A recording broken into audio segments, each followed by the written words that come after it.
ભારત દેશના ગરવી ગુજરાતની વાત કરવી છે। અમારા ભારત દેશના ગુજરાતના ચારે દિશાઓમાં અલગ અલગ પ્રમાણે જેવા જેવા માતાજીઓ હોય એ પ્રમાણે એમની પૂજા થતી હોય છે। લોકો બાધા રાખે છે, કોઈ ગરબા માને છે, કોઈ જાતર માને છે। તો માતાજીનો મહિમા આખી દુનિયામાં ઘણો ફેલાયેલો છે। અમે રોડ ઉપરથી જતા હતા તો અમને એક સુંદર મંદિર દેખાયું જ્યાં ગોગા મહારાજ પણ છે। સિકોતરમાં, મેલડીમાં જહુ માતાજીનું મંદિર, એમ 3 માતાજીનું સાથે મંદિર છે। જહુમાના મંદિરના દર્શન કરી અને અમને એક વાત યાદ આવી, જહુમાના પરચાની વાત યાદ આવી। આ ઉત્તર ગુજરાતના એક નાનકડા ગામની વાત છે। એક નાનકડું ગામ હતું, ત્યાં ગરીબ પરિવાર રહેતો હતો। એમને 2 દીકરી અને 1 દીકરો હતો। એક દીકરી 7મા ધોરણ સુધી ભણી હતી, જેનું નામ હતું કાજલ। બીજી દીકરી ભણવામાં ખૂબ હોશિયાર હતી, એ કોલેજ કરતી હતી, એનું નામ હતું રાધા। અને એક દીકરો હતો જે નાનો હતો। ગરીબ મા બાપ કાજલનું સગપણ જોવા માટે ગામે ગામ વાત નાખતા, પણ કાજલને ક્યાંય છોકરો પસંદ ના આવતો। આ વાર્તા અમે એટલા માટે કરીએ છીએ કે આ માતાજીના એક પરચાની વાત છે। તો કાજલ સારા છોકરાની શોધમાં બધી બાજુ જોવે, પણ ક્યાંય સારો મૂર્તિઓ મળે નહીં।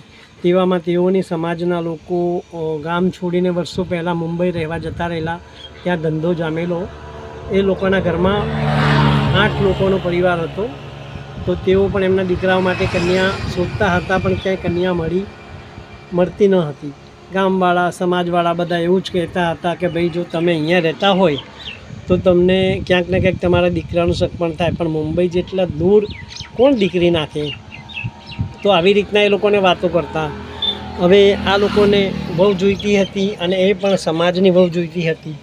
હવે સમાજની દીકરીને વહુ બનાવવી તો એ લોકોના ગામડામાં રહેવું પડે, કારણ કે ગામડાના લોકો બહુ હોશિયાર હોય, સમજદાર હોય, એ કોઈ પણ રીતે આટલા દૂર દીકરીઓને નાખે નહીં। તો આજે મુંબઈ રહેતા હતા એ લોકોએ કારસ્તાન ઘડી કાઢ્યું કે ભાઈ આપણે થોડા ટાઈમ માટે ગામડે રહેવા માટે જતા રહીએ, ત્યાં આગળ દીકરાનું સગપણ થાય, લગ્ન થાય, પછી આપણે મુંબઈ રહેવા માટે આવી જઈશું, એમ આપણને સમાજની વહુ મળી જશે। તો આ લોકો થોડા દિવસ માટે ગામડે રહેવા માટે આવી ગયા। પૈસે ટકે બહુ સુખી હતા। એ લોકોનો બહુ મોટો પરિવાર, 3 દીકરા, તેઓની 3 વહુઓ, 2 દીકરીઓ અને મા બાપ, પોતે 8-10 જણનો પરિવાર એમના ઘરમાં હતો। તો ધીમે ધીમે આ લોકો અહીંયા રહેવા આવી ગયા ગામડામાં રહેવા આવીને 1 મહિનો 2 મહિના 1 મહિનો રહ્યા પછી બધાને એવી વાત ફેલાવી દીધી કે હવે અમે મુંબઈ રહેવા જવાના નથી, હવે અમે અહીંયા આગળ ગામડામાં જ રહેવાના છીએ। તો એ રીતના બધા સગાવાલાના ત્યાં આ લોકો જતા આવતા, ગામમાં બધા વ્યવહારોમાં બેસતા ઉઠતા, એટલે લોકો ધીમે ધીમે આ લોકોને વાત ગમવા માંડી। એટલે સમાજમાં વાત થઈ કે આમનો છોકરો સારો છે, ભણેલો ગણેલો છે, હોશિયાર છે, તો કે આપણે આમના માટે સગું કરાવવું જોઈએ। તો એ લોકો સગું ગોતતા ઓલા નાનકડા ગામમાં ગયા જ્યાં કાજલને જોવા માટે આ લોકો ગયા હતા। તો કાજલે પહેલી નજરમાં છોકરાને પસંદ કરી લીધો અને છોકરાએ પણ કાજલને પહેલી જ નજરમાં પસંદ કરી લીધી। કાજલ સરસ ભરાવદાર અને એકદમ હિરોઈન જેવી દેખાતી હતી। ભલે ભણેલું ઓછું હતી પણ સમજદાર અને હોશિયાર ખૂબ હતી। તો સગપણ આ લોકોએ કરી નાખ્યું અને આ લોકો તો મુંબઈથી ખાલી લગ્ન કરવા માટે, ચીટિંગ કરવા માટે આવ્યા હતા કારસ્તાન ઘડી। એટલે આ લોકો તો લગ્નની ઉતાવળ કરે, એટલે આ લોકો જટ મંગનીને પટ બીજા જ મહિને લગ્ન લેવડાવી દીધા અને ત્યાં અઠવાડિયું માંડ ગામડે રહ્યા કે ના રહ્યા, અને તરત એ લોકો બધા મુંબઈ જતા રહ્યા। સાથે કાજલને પણ લેતા ગયા। કાજલ ઘણી ખુશ હતી કે ભાઈ મારો પતિ ખૂબ જ સારો છે, સમજદાર છે, રૂપાળો છે, મને બહુ પ્રેમથી રાખશે, મને ઘણા સુખ આપશે। આવા બધા સપના સજાવી અને એ ગઈ હતી મુંબઈ જેવા મહાનગરમાં। મુંબઈમાં ગયા એ લોકો, તો ત્યાંના જેટલા લોકો 8-10 જણા હતા એ લોકોએ બધા આખા ઘરનું કામ કાજલના માથે નાખી દીધું.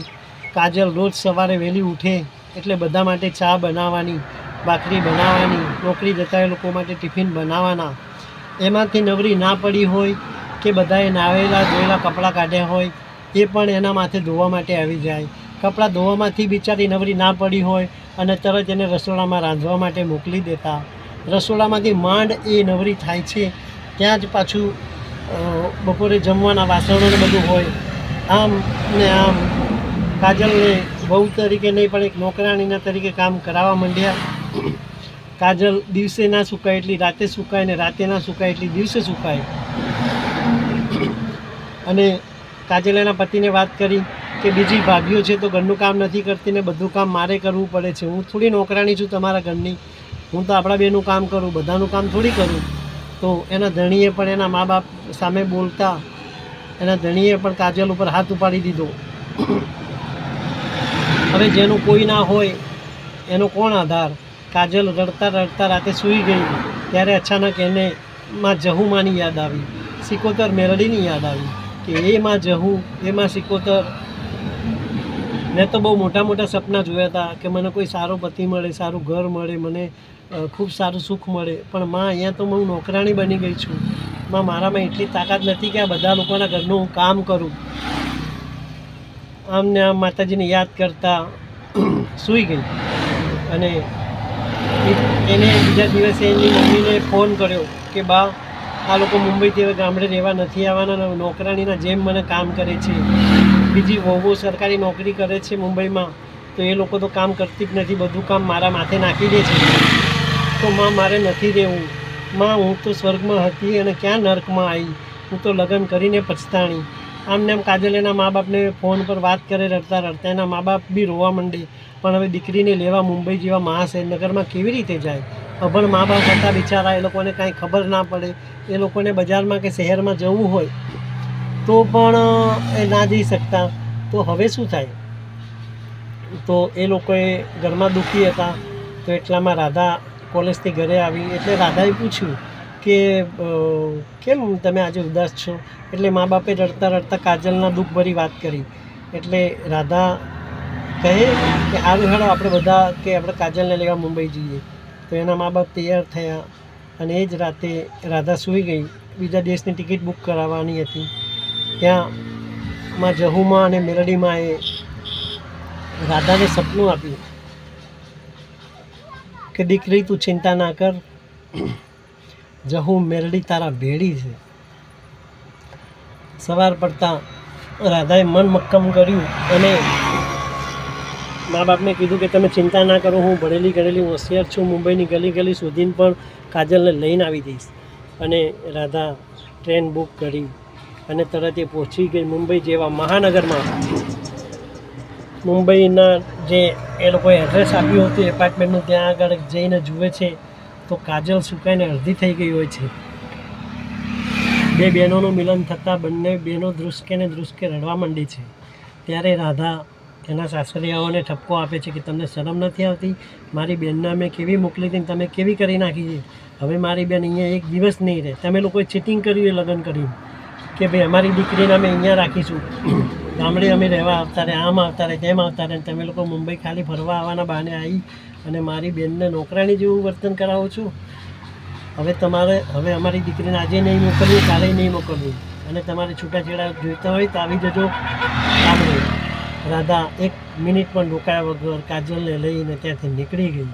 કાજલ મનોમન જહુ મેલડીને માં સિકોતરને યાદ કરી અને એ પણ નીકળી ગઈ.